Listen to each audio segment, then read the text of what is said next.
This story is titled, Parents Dumped Me for 9 Years Because of My Sick Sister. When they finally tried to reconnect, I pretended not to know them. Hey everyone, we put a lot of time and effort into finding these stories to keep bringing you the best content. If you enjoy what we do, it would mean the world if you hit that subscribe button. Your support really makes all the difference and keeps this journey going strong. Thanks so much for being here with me. Now let's start the video. OP starts by saying, Hey Reddit, I don't really post personal stuff like this often, but lately I've been doing a lot of reflecting on my past. This post is probably going to be long because there's a lot to unpack. I don't really remember every detail of when it happened, but certain parts stick out in my mind, even after all these years. I was 6 years old, and my parents told me I was going to visit my grandparents. It sounded exciting at the time because I loved visiting them. Gran always had cookies waiting, and she let me watch cartoons way past when I should have been in bed. My grandpa would take me outside to pick tomatoes in the garden, even though I didn't like tomatoes. I just liked hanging out with him. So when they said I'd be staying there for a little while, I didn't think anything of it. I remember my mom was really quiet that day. Quieter than usual. She hugged me before I left, but it didn't feel like her normal hug. It was stiff, kind of forced. My dad was rushing around like he had somewhere else to be. He barely said goodbye when he dropped me off. He didn't even come inside. He just kind of waved as he drove off. At the time, I thought maybe he was just in a hurry. It's funny how little kids don't see the bigger picture. I didn't realize I'd been abandoned. Not yet. At first, I kept asking Gran when my parents were coming back. She'd smile and say, Soon, sweetheart. I think she really believed that at first. I think we all did. But then days turned into weeks, and weeks turned into months. Gran eventually stopped giving me answers. She just looked sad whenever I asked. Grandpa, who was usually so cheerful, started shaking his head and muttering under his breath whenever my parents came up. The real explanation came from my uncle. My uncle is my dad's younger brother, and he's always been the kind of person who tells it like it is. No sugarcoating. I was playing in the backyard when he came over one day. He sat me down on the swing set and told me, as gently as he could, that my parents weren't coming back. Not for a while, anyway. They think it's best for you to stay here, he said. I didn't understand. Why would it be best for me to stay here? Why weren't they coming back? He tried to explain that my sister was sick and that my parents needed to focus on taking care of her. Even at 6, I knew that didn't feel right. Why couldn't they take care of both of us? Why couldn't I go back home? He didn't have answers for that, and I could tell he was mad at my parents, though he didn't say it outright. I remember crying that night. Not just crying, but sobbing. Like the kind of crying where you can't breathe. Gran sat with me on the couch and rocked me back and forth like I was a baby again. She didn't say much. She just let me cry it out. I think that's when it really hit me that they weren't coming back for me. Life with Gran and Grandpa wasn't bad, though. They were loving and kind, and they tried to give me as much stability as they could, but they were also old and tired. I think it was a lot for them to suddenly have a little kid to take care of. That's where my uncle and aunt stepped in. My uncle, who didn't have kids of his own, started coming over more often. At first, he'd just help out, fixing stuff around the house, mowing the lawn, and taking me out to get ice cream when he could tell I needed cheering up. But after a while, it became clear that my grandparents couldn't keep up with me full time. So my uncle and his wife offered to take me in. I didn't want to leave Gran and Grandpa, but they sat me down one evening and explained that it was for the best. You'll still see us all the time, Gran promised. And she was right. They only lived a few blocks away from my uncle, so I saw them almost every day. Living with my uncle and aunt was an adjustment at first. I was used to my grandparents' slower pace, and suddenly I was in a house with younger adults who had a completely different vibe. They were stricter in some ways. Bedtimes were actually enforced, but they were also more energetic. My uncle would play catch with me in the yard, and my aunt would bake cookies with me and let me decorate them, even though I was terrible at it. I started calling them Mom and Dad when I was around 8. It just kind of happened naturally. They never asked me to. They said I could call them whatever I wanted, but after a while, it just felt right. They were the ones who tucked me in at night, helped me with my homework, and came to my school events. The whole time, my bio parents were ghosts. I'd call them sometimes, but they wouldn't pick up. I'd send letters, but they wouldn't write back. Every now and then, Gran would get an update about my sister through one of her church friends, and that was the only way I ever knew what was going on with them. One time, when I was about 8 or 9, they did visit. I don't even remember why. Maybe they felt guilty, or maybe they just wanted to check the box of seeing their son. Whatever the reason, it was awkward. They acted like they didn't know what to say to me, and I didn't know what to say to them either. I was shy around them, like they were strangers. And honestly, that's what they felt like. They didn't stay long. I think the whole visit lasted an hour, tops. After they left, my uncle hugged me and said, You don't need to worry about them, okay? We've got you. And that's when I decided that he was my real dad. My bio parents might have brought me into the world, but they weren't the ones raising me. Looking back, that drop-off at my grandparents' house was probably the most defining moment of my childhood. It's the moment my life split in two. The life I thought I'd have with my bio parents, and the life I ended up having with my uncle and aunt. I'm grateful for them every single day, but I'd be lying if I said that abandonment didn't leave some scars. By the time I was about 9, I had stopped asking about my bio parents as much. Not because I didn't care, I mean, they were my parents, right? But because asking never led to anything. I'd bring them up, and my grandparents would just get quiet. My uncle and aunt, though they tried to stay neutral, couldn't hide their frustration either. I guess I just got tired of the same non-answers. At first, I still tried to reach out to them. I'd send letters with little updates about school, like, I got a gold star on my spelling test, or, we're learning about dinosaurs, and T-Rex is my favorite. Looking back, they were probably the kind of things a little kid would think their parents would love to hear, but they never wrote back. Not once. I'd sit by the mailbox for days after sending something, hoping maybe this time they'd reply. Eventually, I just stopped waiting. When I was around 10, I had this old flip phone my uncle gave me. It didn't have games or anything cool on it, just basic calling and texting, but I loved it because it made me feel grown up. I used to call my parents sometimes, thinking maybe they'd pick up if it was their big boy son calling. They didn't. Not once. I left voicemails sometimes, but they never called back. One time I even asked Gran if maybe they'd lost my number or forgot where we lived. She just gave me this sad little smile and said, "Sweetheart, they know how to find you if they want to." I don't know why, but that hit me hard. The idea that they could call or visit anytime they wanted but just didn't, that was a tough pill to swallow. I think what really made me stop trying was this one visit when I was around 11. It was their first visit in years, and I got so excited when I heard they were coming. I cleaned my room, brushed my hair extra nice, and even put on this stupid button-up shirt my aunt said made me look handsome. When they showed up, though, it was like they barely knew me. They acted polite, like how you might act around a coworker's kid or something, but not like parents. My mom brought me this generic toy truck, and my dad just kind of sat there awkwardly, asking questions like, "So, how's school?" It felt weird, like they were strangers. I wanted to yell at them. "I'm your son. Why don't you know me?" But I didn't. I just sat there and gave short answers until they left. After that, I told my uncle I didn't want to see them anymore. He didn't push me on it, just said, "That's your choice, buddy. We'll support you no matter what." I stopped calling them, stopped writing, and honestly, they didn't even notice. The silence between us wasn't just me cutting them off, it was mutual.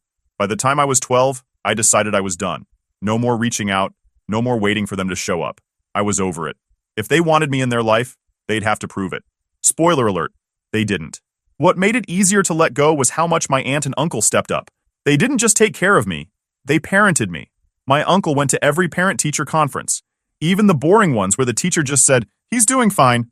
My aunt would stay up late with me when I had a project due the next day, even though I'd procrastinated until the last minute. One summer, they even took me to Disneyland. I didn't really think much about it at the time, but looking back, I realized how much they saved up for that trip. We weren't rich or anything, but they wanted me to have that experience. My uncle even went on Space Mountain with me, even though he hates roller coasters. That's the kind of people they are. Meanwhile, my bio parents were basically ghosts. I didn't hear from them at all after that awkward visit. Gran mentioned them once in a while, like, "Your mom asked how you were doing," but it felt so hollow. If she cared, why didn't she ask me directly? It's not like my phone number changed. The last real update I got about them was when my sister got worse. Gran told me in passing that they'd moved to be closer to a hospital that specialized in her illness. I felt bad for my sister. I really did. But I also felt this resentment bubbling up. They could uproot their whole lives for her, but they couldn't pick up the phone to check on me? I tried not to let it get to me too much. My life with my uncle and aunt was good, stable. They made sure I had everything I needed, and they were always there for me, even when I didn't realize I needed them.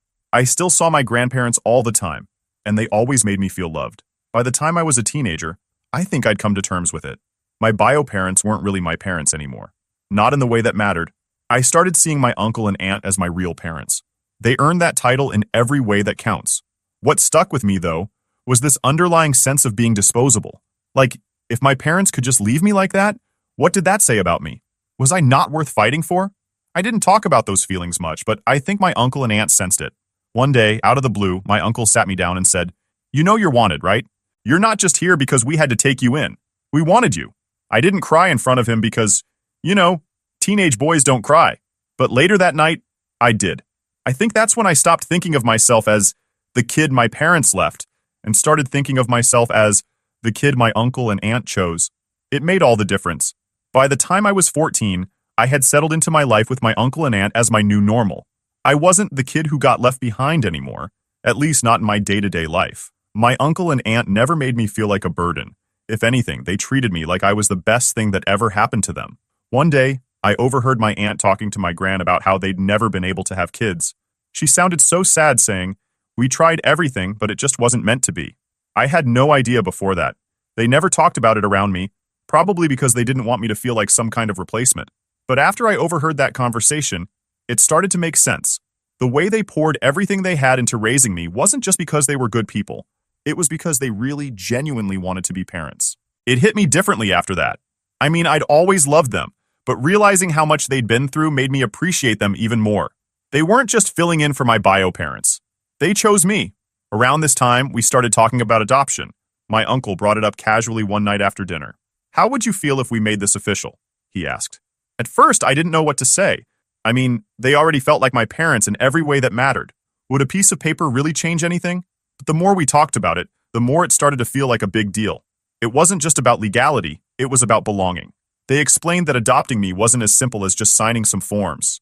There were legal hurdles because my bio parents still had parental rights, even though they'd essentially abandoned me. My uncle said it would be expensive and complicated, but they were willing to go through it if it's what I wanted. I told them I'd think about it, and I did.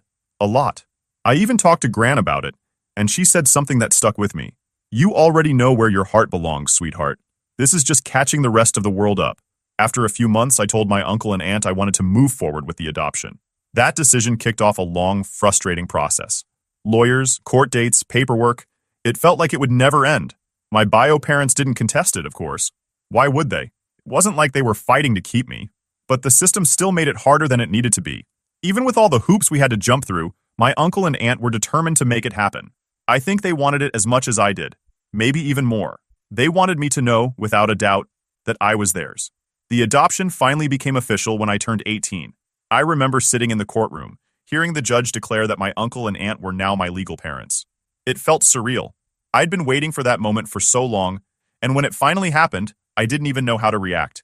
My uncle hugged me afterward, and I could tell he was holding back tears. "We've always been your family," he said. "This just makes it official." That night, we celebrated with dinner at my favorite pizza place. It wasn't a fancy celebration, but it felt perfect. My aunt kept calling me her miracle kid, and my uncle said, "You were just misrouted by the stork at first, but we found you." Looking back, that moment stands out as one of the happiest days of my life. Not because the adoption changed how we felt about each other, it didn't, but because it erased any lingering doubt I had about where I belonged. The adoption also changed how I thought about my bio parents. For years, I'd been carrying this weight of not being wanted. But that day, it finally hit me that their rejection didn't define me. My uncle and aunt's love did. I started calling them mom and dad full-time after that. It wasn't something we discussed or decided. It just happened naturally.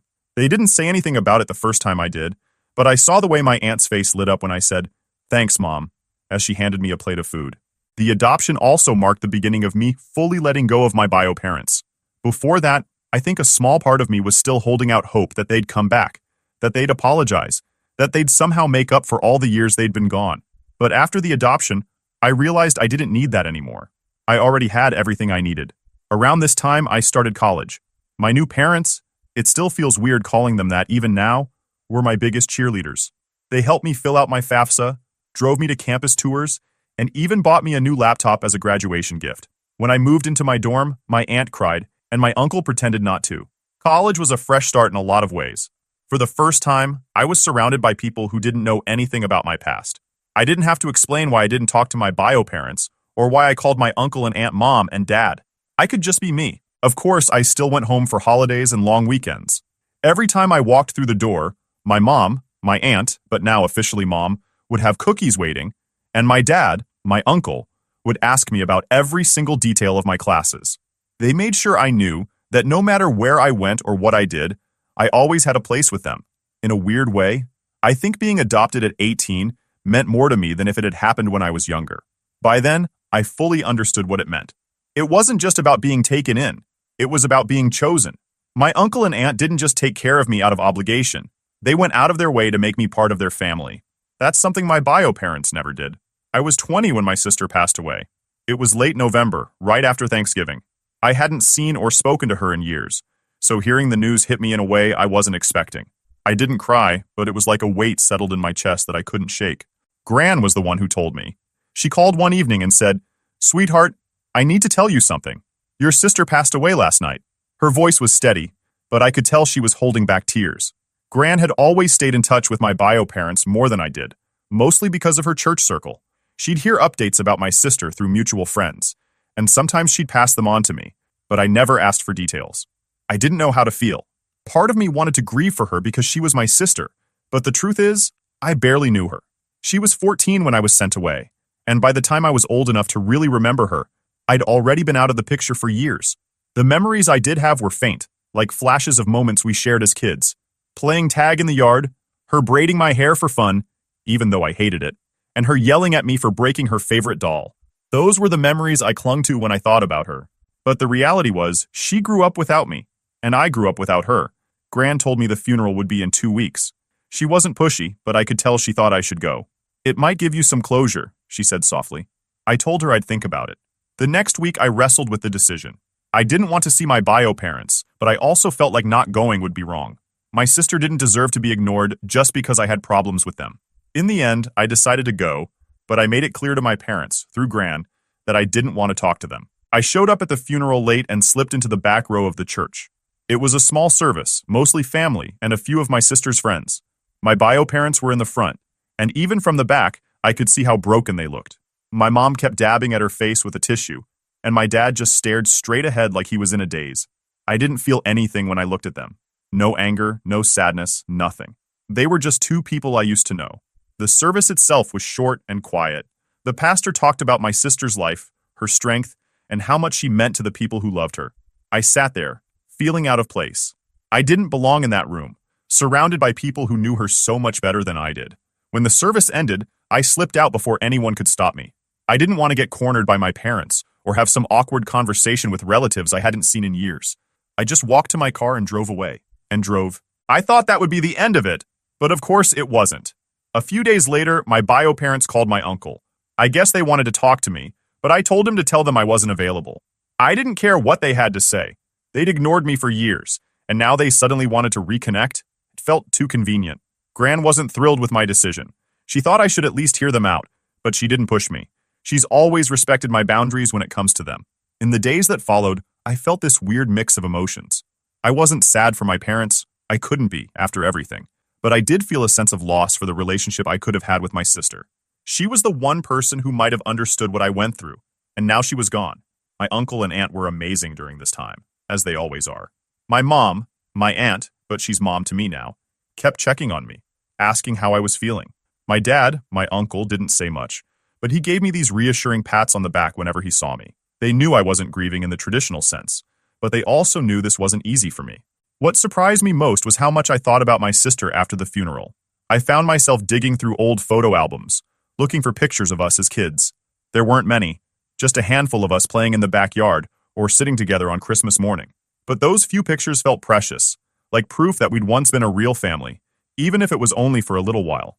I also thought a lot about the life she must have had. Gran had told me bits and pieces over the years. My sister was strong, kind, and loved by everyone who knew her.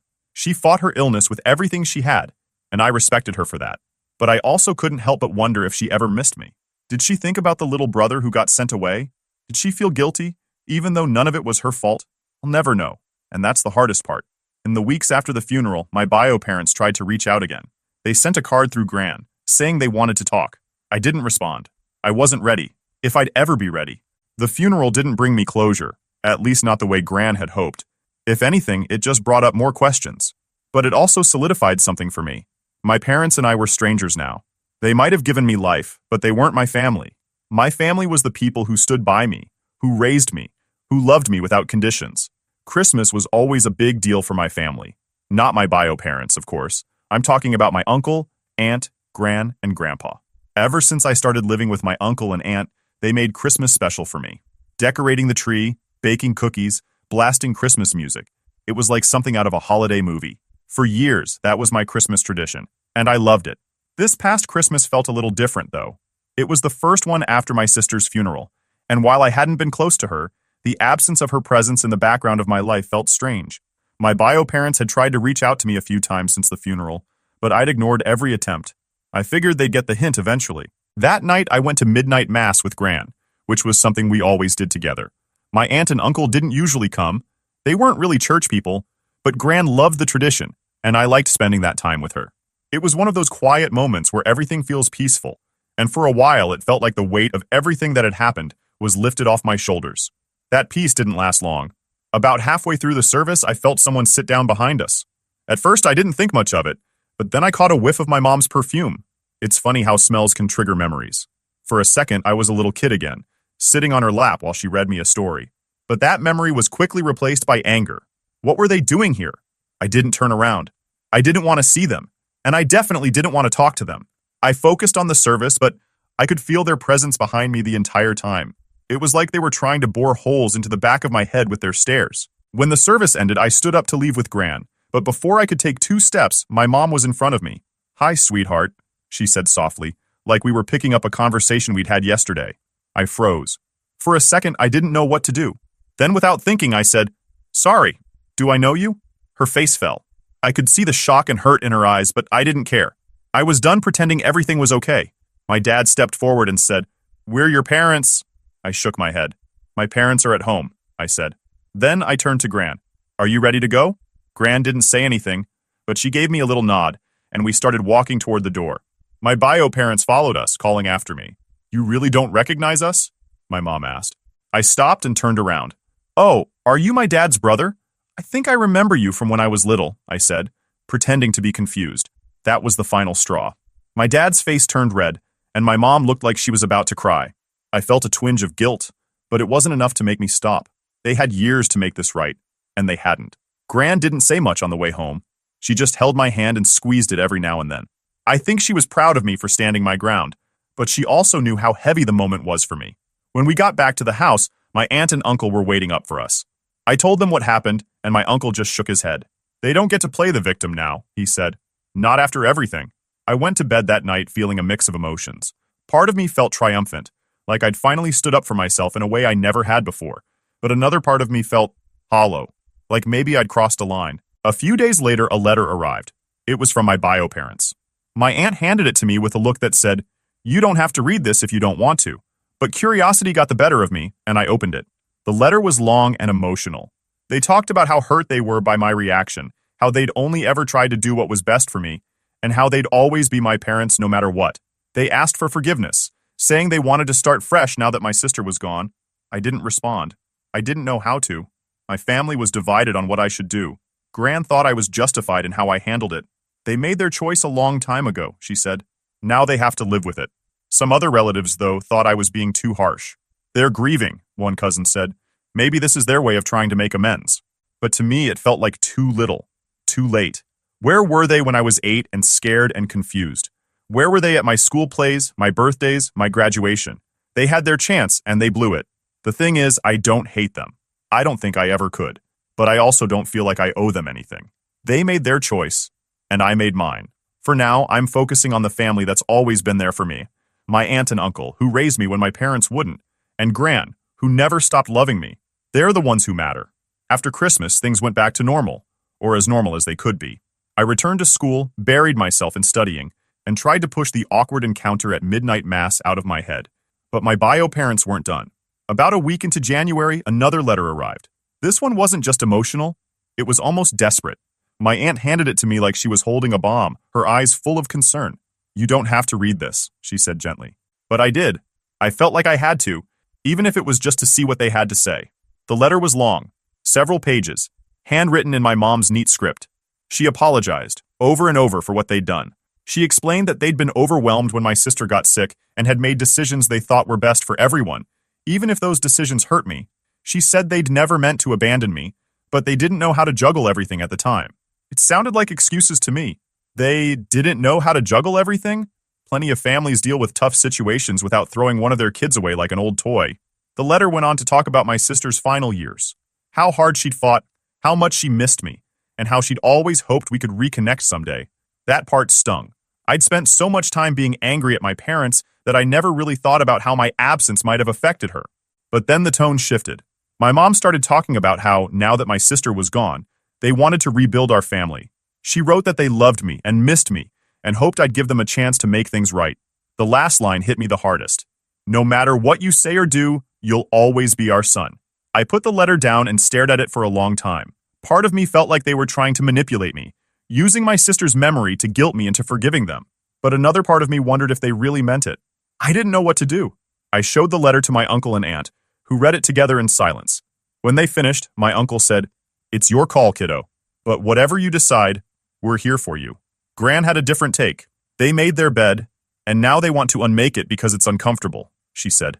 "Don't let them guilt you into anything you're not ready for." The thing was, I wasn't sure what I was ready for. On one hand, I didn't think I could ever forgive them for what they'd done. On the other hand, cutting them off completely hadn't made the hurt go away. For weeks, I carried that letter around with me, rereading it whenever I had a spare moment. I tried to imagine what it would look like to have a relationship with them again. Would it be awkward and forced? Or could we actually rebuild something meaningful? Eventually, I wrote them a response. It wasn't long, just a couple of paragraphs. I told them I appreciated their apology but wasn't ready to forgive them. I said I needed more time to process everything, and that I'd reach out if and when I was ready to talk.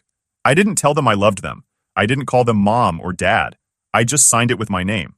When I sent the letter, I felt a strange mix of relief and sadness. Relief because I'd finally said what I needed to say.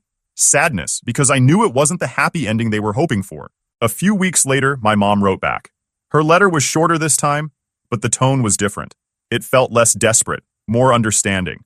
She said she respected my decision and would wait as long as it took for me to be ready. She didn't push or guilt trip me. She just said she loved me and wanted me to be happy, no matter what that looked like. I haven't responded yet. Maybe I will someday, but for now, I'm focusing on the people who've always been there for me. My aunt and uncle, my real mom and dad, have done more for me than my bio parents ever did. They gave me a home, a family, and a sense of belonging. That's something my bio parents can't take away, no matter how much they try to reconnect. Gran says I handled the situation with more grace than she would have. "You're a better person than me, sweetheart," she said with a little laugh. I would have told them where to stick it. Maybe she's right. Maybe I am too soft. But I like to think that setting boundaries while leaving the door open just a crack isn't weakness. It's me taking control of the situation on my own terms. For now, I'm at peace with where things stand. My bio parents might always be a part of my story, but they're not the whole story. The family that raised me, loved me, and chose me, that's my real family. And that's all I need.